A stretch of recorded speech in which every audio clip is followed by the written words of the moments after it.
Alright, let's start. Here are the ingredients. Yan ang bawang sibuyas. And of course, yung ating kalabasa, sitaw, ang ating pamulog, ang ating chicharon, and of course, the fresh gata or kokomama. And of course, seasoning later. And you can add what you want. That's all. That's it. So, super simple. And super budgetful. So, ito, pinagprituhan ko lang to ng tokwa. So, you can use that. Pirito kasi ako ng tokwa. So, iniiwasan ko na talagang mag-ano ng mga like, longganita, hotdog, o anumang mga ham like that. So, kung pwede, yung kung babudgetan mo talaga. Yan, yung tokwa na lang. Saka, kaya, kung meron kang budget na medyo, magpirito ka ng chicken, o kaya pork. Pero yung mga preservatives o yung mga yun, medyo iniiwas-iwasan ka na. Dito.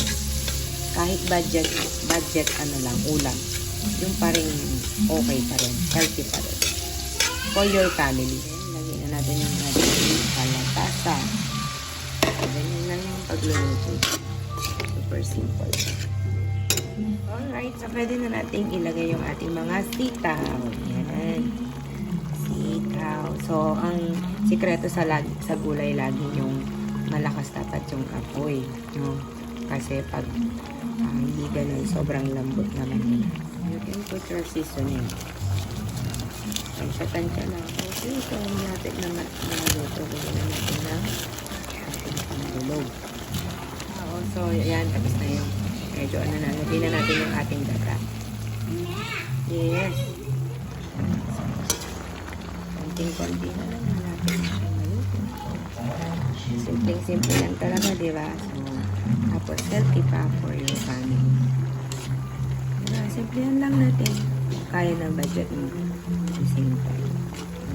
Healthy pa yung kinakain ng family. Let's put some pepper. Ang dagdag na spices.